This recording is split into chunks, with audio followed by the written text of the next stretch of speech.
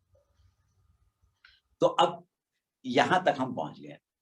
اب ایک دو چیزوں کے اوپر ہم آج بات کرتے ہیں, بلکہ وہ دونوں چیزیں سمجھیں لازم و ملزومی ہیں. عام مسلمان جن میں اکثریت ان مسلمانوں کی ہے, اب ہم کسی کی طرف اشارہ نہیں کرتے, جس کا جو عقیدہ ہے وہ خود جانتا ہے. عام مسلمانوں کا یہ عقیدہ ہے کہ اللہ قابل رؤیت ہے, یعنی آنکھ سے نظر آ سکتا ہے. یہ ہماری ایک تفصیلی بحث ہے رؤیت کے اوپر. عام مسلمانوں کا عقیدہ کیا ہے, کن بنیادوں پر ہے, قرآن کی کون سی آیتیں وہ پیش کرتے ہیں, کون سی احادیث پیش کرتے ہیں, یہ ہم انشاءاللہ اگر ضرورت ہوئی تو آگے ابواب میں پیش کریں گے. اب یہ آج کی حد تک چھوڑ دیں, وہ کون کون سی آیتیں ہیں جن سے یہ ثابت کیا جاتا ہے کہ اللہ نظر آنے والی چیز ہے اور قیامت میں اللہ نظر آئے گا یا قیامت سے پہلے نظر آیا.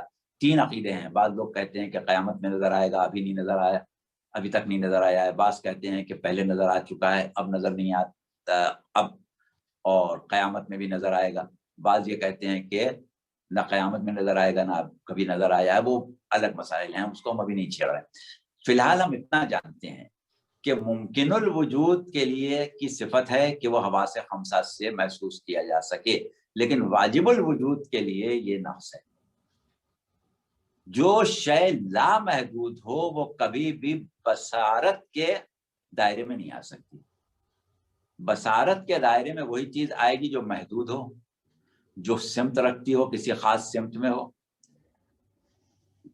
یعنی مشرق میں ہے یا مغرب میں ہے, آگے ہے یا پیچھے ہے, کہیں ہوگی تو نظر آئے گی, اپنا مکان رکھتی ہو, جگہ رکھتی ہو. اور دوسری چیز یہ کہ رنگ رکھتی ہو. اور یہ سب چیزیں جو ہیں وہ جسم کی صفات ہیں. جسم رکھے گی تو نظر آئے گی, جسم نہیں رکھے گی تو نظر نہیں آئے گی.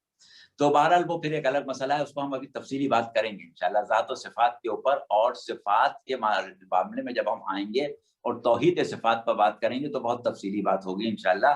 مکتب تشیع کی توحید صفات کیا ہے اس کے اوپر, لیکن پہلے ہم توحید ذات پر آئیں گے, پھر توحید صفات پر آئیں گے. تو ابھی فی الحال آج کی حد تک ہم ایک چیز ثبوتیہ کو چھوڑ کے سلبیہ پر آنے کی وجہ تھی وہ ہم نے کیونکہ بیان کی. تو اب سلبیہ میں ایک چیز کے اوپر ہم بحث کرتے ہیں تاکہ ہم یہ بتا سکیں کہ ہم کیوں نفی کرتے ہیں ذات باری تعالیٰ سے ان صفات کی. حالانکہ جو صفت اس میں نہیں ہے وہ صفت کہاں ہوگی, مگر مجبوری ہے کہ ہمارے پاس الفاظ ہی نہیں ہے, اس کو بھی ہم صفت کہہ رہے ہیں. جب ہے ہی نہیں تو صفت کہاں ہوگی. چلیے اب آگے بڑھیں. ہم نے کہا کہ اللہ جسم نہیں رکھتا, اللہ کا جسم نہیں. تو اب آپ سوال کر سکتے ہیں کہ بھائی یہ نظریہ آپ نے کیسے قائم کر لیا کہ اللہ کا جسم نہیں. ہم نے تو یہ سنا ہے کہ اللہ عرش پر بیٹھتا ہے, ہم نے یہ تو سنا ہے کہ قیامت میں اللہ عرش پر بیٹھے گا تو عرش چرچرا جائے گا. ہم نے یہ سنا ہے کہ اللہ دوزخ میں اپنی ٹانگ ڈال دے گا جب وہ حل من مزید کا نعرہ بلند کرے گی. تو ٹانگ ہوگی تو ڈالے گا نا, اور جسم ہوگا تو ٹانگ ہوگی, جسم نہیں ہوگا تو ٹانگ کہاں سے آئے گی. اور عرش پر بیٹھے گا کیسے؟ ثم استوى, اب وہ ثم علی العرش استوى والی بات. تو بہرحال یہ کہ وہ قرآن کی آیتیں ہیں, وہ ابھی آج کا موضوع نہیں ہے ہمارا. ہمیں آگے چلیں گے پھر آیات کے اوپر بات کریں گے, احادیث پر بات کریں گے. ابھی ہم صرف عقلی گفتگو کر رہے ہیں. تو اب دیکھیے, ہم نے آپ کو اس سے پہلے والی تقاریر میں یہ بات ثابت کی تھی کہ ہماری, ابھی دیکھیے ممکن الوجود کی بات ہو رہی ہے, واجب الوجود پر نہیں جا رہے. ممکن الوجود اور ممکن الوجود میں ہمارا ذات یا انسان جو مخلوق ہے حادث ہے، ممکن ہے، وہ جسم رکھتا ہے لیکن وہ خود جسم نہیں ہے. جسم رکھتا ہے، خود جسم نہیں ہے. اچھا، اب ہم آپ سے ایک سوال کرتے ہیں کہ حقیقت وجود کو جسم کی ضرورت کیوں ہے؟ کیوں رکھتا ہے جسم؟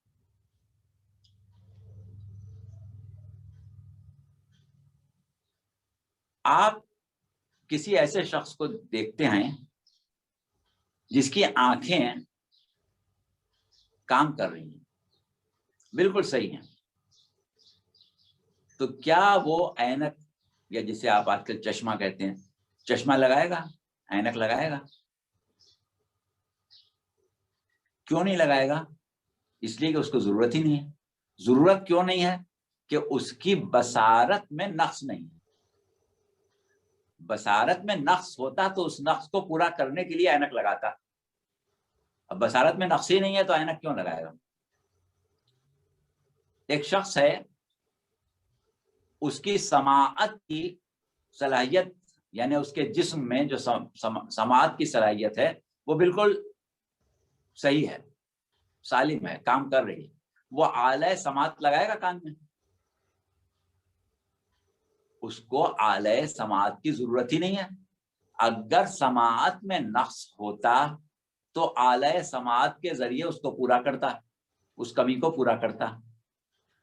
ایک شخص ہے جس کی ٹانگیں بالکل تندرست و توانا ہیں، صحت مند ہیں، وہ بیساکھیاں لے کے چلے گا کبھی؟ بیساکھیاں لے کے تو وہ چلتا ہے جس کی ٹانگوں میں نقص ہو. تو بیساکھیاں ہیں، آلہ سماعت ہے، اینک ہے، یا اور اس قسم کی چیزیں جو جسم کی قوتوں، قواعد جسمانی کی کمی کو پورا کرنے کے لیے استعمال کیے جاتے ہیں.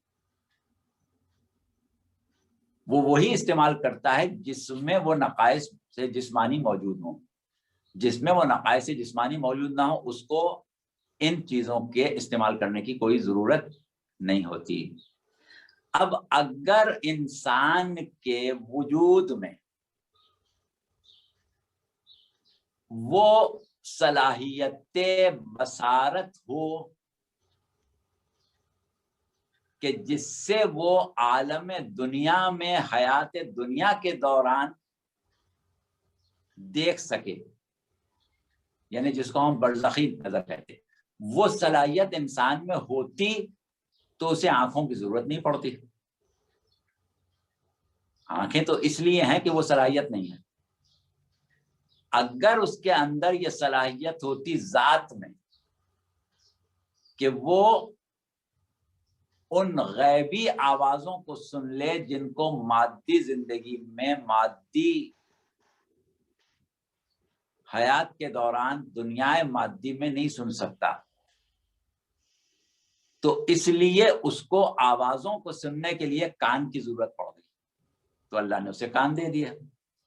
اسی طرح اگر وہ لامحدود ہوتا تو اسے حرکت کرنے کی ضرورت نہیں پڑتی. حرکت کرنے کی ضرورت نہیں پڑتی تو ٹانگوں کی ضرورت نہیں ہوتی. اگر وہ ذاتی طور پر اتنی قدرت رکھتا کہ اپنے ارادے سے ہر شے کو حاصل کر لیتا تو ہاتھوں کی ضرورت نہیں ہوتی.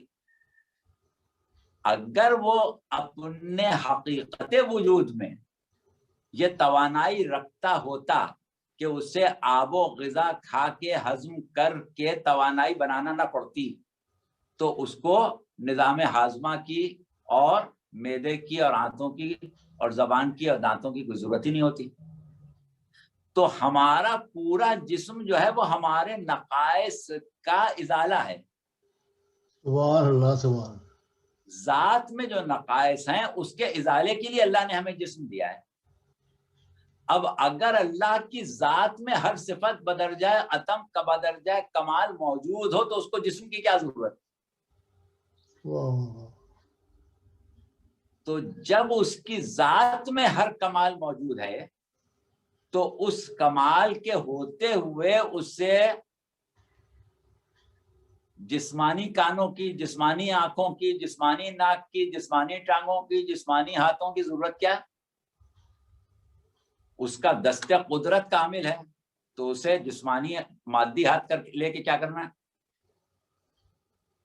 اس کی سماعت اس کی ذات میں ہے. اب یہ ہم انشاءاللہ پھر بیان کریں گے ذات اور صفات کی بحث میں، جہاں صفات اور ذات الگ ہے یا ایک ہے اس پر بات کریں گے، وہ انشاءاللہ اگلے درس میں رکھیں گے. تو پروردگار عالم کے لیے جب کوئی نقص ہے ہی نہیں اس کی ذات میں، تو وہ اس کو کمی کو پورا کرنے کے لیے جسم کو کیا کرے گا؟ جسم تو نقائص کی کمی کو پورا کرتا ہے. جس وقت ہمارے وجود کے قوا کام کرنے لگے تو جسم کی ضرورت نہیں رہے گی، مادی جسم کی ضرورت نہیں رہے گی. مادی جسم کی ضرورت اسی لیے ہے کہ نفس کے قوا کام نہیں کر رہے، تو اس کی ذات جو ہے وہ فعال ہے، کمال ہے، کمال مطلق ہے، اس کو جسم کی کیا ضرورت؟ اب جب جسم نہیں ہوگا، حدود نہیں ہوں گی، رنگ نہیں ہوگا، مادہ نہیں ہوگا، تو نظر کیا آئے گا؟ سبحان اللہ سبحان. تو یہ ہے نفی ہے جسم، جو ہم نے صفات سلبیہ میں ہم کہتے ہیں کہ اس کا جسم نہیں ہے. تو بھائی کیوں نہیں ہے؟ یا ہم کہتے ہیں رویت نہیں ہے، تو رویت کیوں نہیں ہے؟ بھائی رویت ہو گئی تو اس کا مطلب یہ کہ وہ محدود ہو گیا، کسی سمت میں ہو گیا، کسی جہت میں ہو گیا. تو جب کسی جہت میں ہو گیا، محدود ہو گیا، محسوس ہونے کے قابل ہو گیا، تو پھر وہ واجب الوجود کہاں رہا؟ پھر تو ممکن الوجود ہو گیا. اور جب ممکن الوجود ہو گیا تو حادث ہو گیا، حادث ہو گیا تو پھر محتاج خالق ہو گیا، محتاج خالق ہو گیا تو قدیم نہیں رہا. تو جتنی صفات ہیں اس کی سب باطل ہو جائیں اگر ہم کسی ایک مقام پر آ کے اس کی واجب الوجود ہونے کی جو صفات ہیں ان میں سے کسی ایک کی نفی کر دیں. اسی طرح ہم اگر مرکب مان لیں تو مرکب جب بنتا ہے جب اجزاء ہوتے ہیں، اور اجزاء جو ہیں وہ مقدم ہوتے ہیں. مرکب بعد میں ہوتا ہے، پہلے اجزاء ہوتے ہیں. تو جس ذات کو ہم مرکب مانیں گے پہلے اس سے اس کے اجزاء ماننا پڑیں گے. تو بہرحال وہ تفصیلی بحثیں ہیں، اس کو ہم انشاءاللہ اگلی دفعہ کریں گے. تو ٹھیک ہے حضرات خواتین، آپ کے اگر کسی کے پاس توحید کے بارے میں جو ابھی تک گفتگو ہوئی ہے مولانا کی، اس پہ کوئی اگر سوال ہے تو آپ اپنا ہاتھ بلند کریں. اور اس دوران میں ایک دو چھوٹے موٹے سوال ہیں مولانا میرے ذہن میں جو ہے آپ کی گفتگو کے بیچ میں. ایک تو ایسے میرے معلوماتی سوال ہے کہ یہ جو کتب کا آپ نے ذکر کیا یہ تو وہی ہے نا موجد وہابیت؟ نہیں، یہ موجد وہابیت نہیں ہے، موجد وہابیت ہیں ابو بکر ابن تیمیہ. ٹھیک ہے. اور حضرات خواتین آپ کے پاس اگر کوئی سوال ہے پلیز تو اپنا ہاتھ بلند کریے گا وحدانیت کے بارے میں. مولانا آپ نے فرمایا کہ انسان جو ہے اس کی استطاعت نہیں ہے کہ اللہ کی حمد کرے، وہ صرف اللہ کی تسبیح کر سکتے ہیں، ایسا ہی کہا نا آپ نے؟ ہم نے یہ کہا کہ حمد کرنا اس وقت ممکن ہے جب اس کے وصف کو آدمی پہچان لے. تو کیونکہ عام انسان اس کے وصف کو نہیں پہچانتے، اور خدا نے یہ کہا کہ سبحان اللہ اما یصفون الا عباد اللہ المخلصین، کہ کچھ مخلص بندے ہیں جو اس کا وصف بیان کرتے ہیں، باقی لوگ نہیں بیان کر سکتے. اور ہمارے سامنے ایک قول ہے، بلکہ قول کیا ایک جملہ ہے امام کے، غالباً دعا کا ہے، چوتھے امام کا، کہ جہاں آپ نے یہ فرمایا کہ پاک و منزہ ہے وہ ذات کہ جس نے ذکر نعمت کو حمد قرار دیا اور اظہار عزت شکر کو شکر قرار دیا. یعنی انسان اللہ کا وصف تو نہیں بیان کر سکتا، لہٰذا اللہ نے اس کو یہ ایک آسانی دی ہے کہ وہ اللہ کی نعمتوں کا ذکر کرے کہ اللہ نے یہ نعمت دی، اللہ نے یہ نعمت دی، اللہ نے یہ نعمت دی، تو اللہ اس کو حمد کا ثواب دے گا. شکر ہمارے بس کی بات نہیں. تو قرآن تو اب امام نے جی امام نے یہ فرمایا کہ تم اتنا اگر کہو کہ پروردگار میں عاجز ہوں تیرا شکر ادا کرنے سے، تو گویا تم نے شکر ادا کر دیا. صحیح، ٹھیک ہے. لیکن یہ قرآن تو شروع ہو رہا ہے الحمدللہ رب العالمین سے.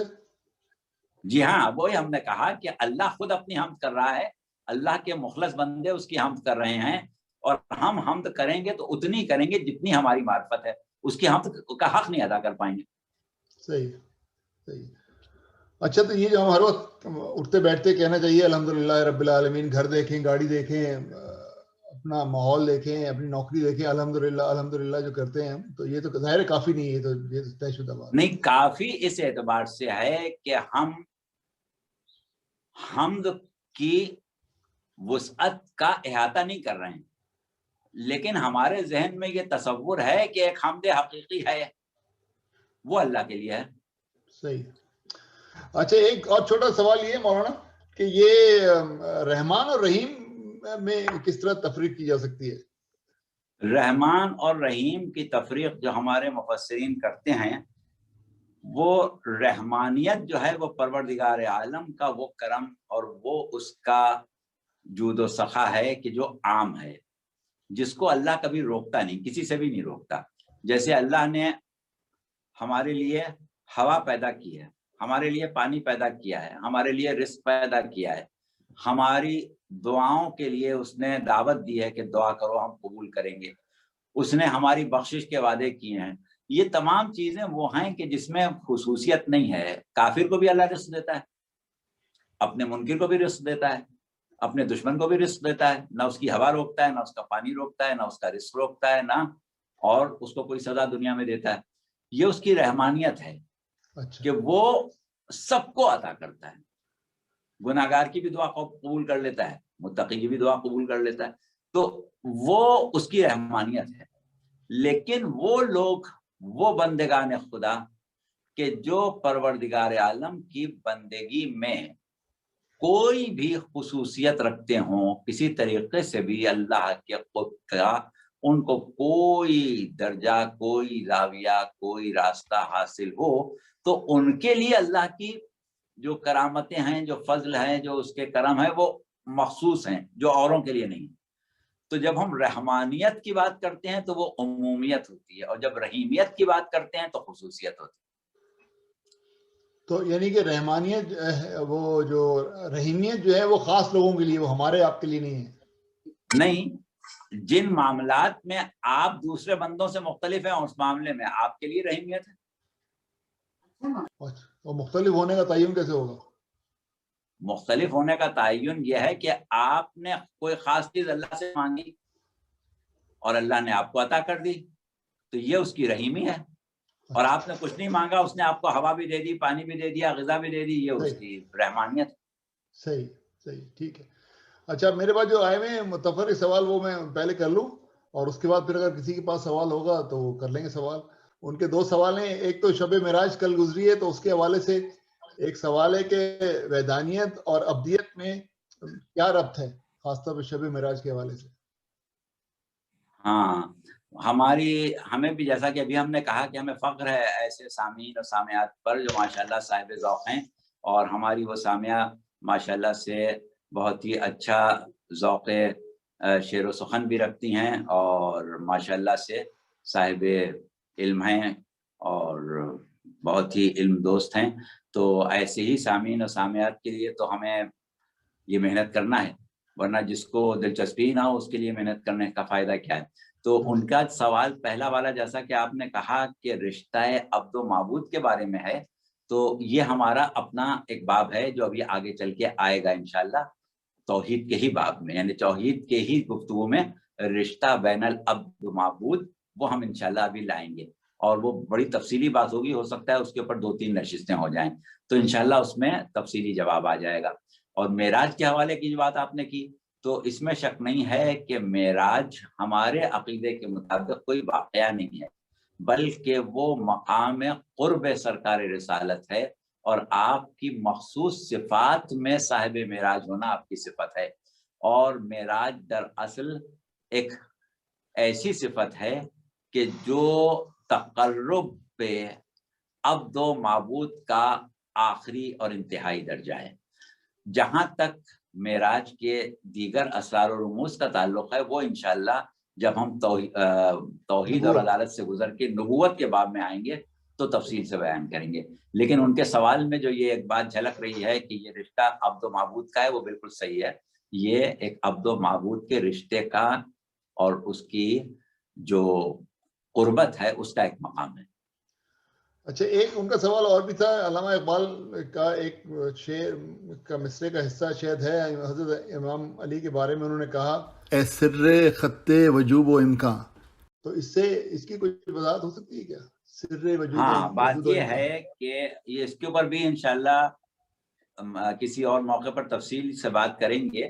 یہاں پر شاید انہوں نے اس مصرے کو اس لیے پیش کیا کہ اس میں دو الفاظ استعمال ہوئے ہیں، ایک وجود اور ایک امکان۔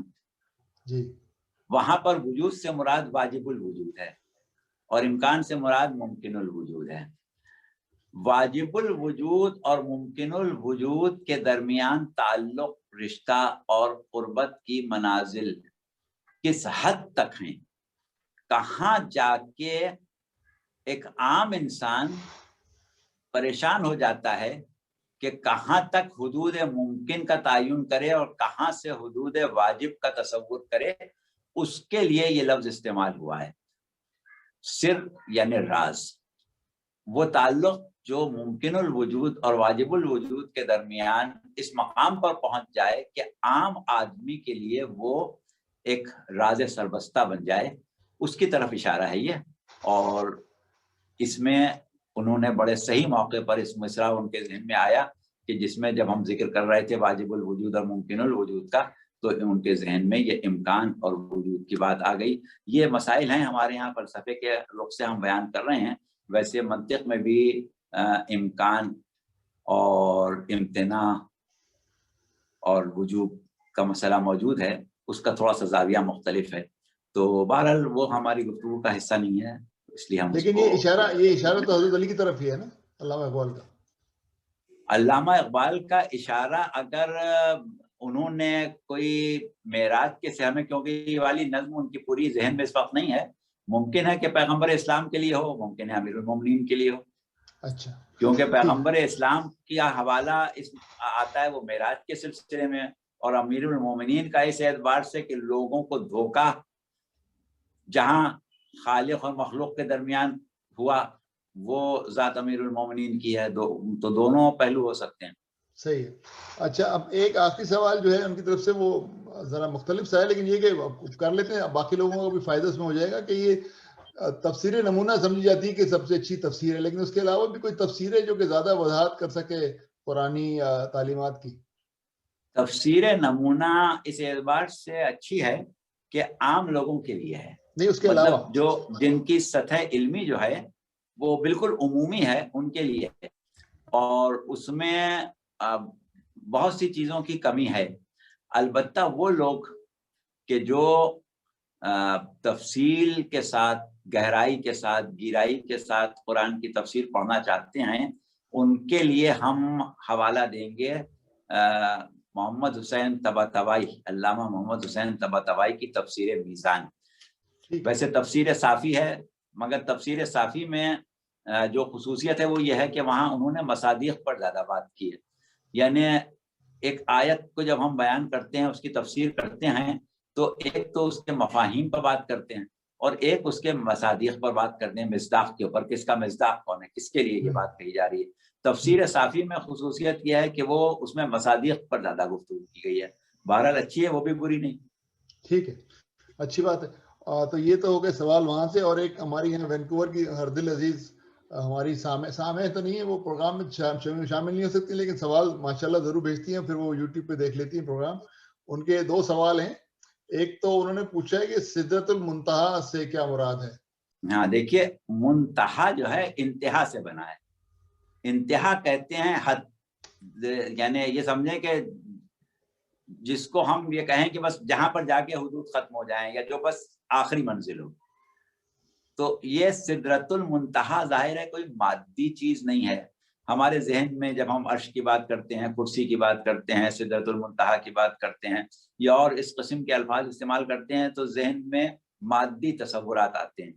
تو مادی تصورات اپنی جگہ ہیں، اور یہ بھی وہی والی بات ہے کہ جس کو ہم انتہائے قرب بشر کہہ رہے ہیں، جس کو ہم انتہائے منزل بشر کہہ رہے ہیں، اس سے متعلق گفتگو ہے۔ اور جیسا کہ ابھی ہم نے کہا، اور اب بھی انشاءاللہ اس کی گفتگو ہم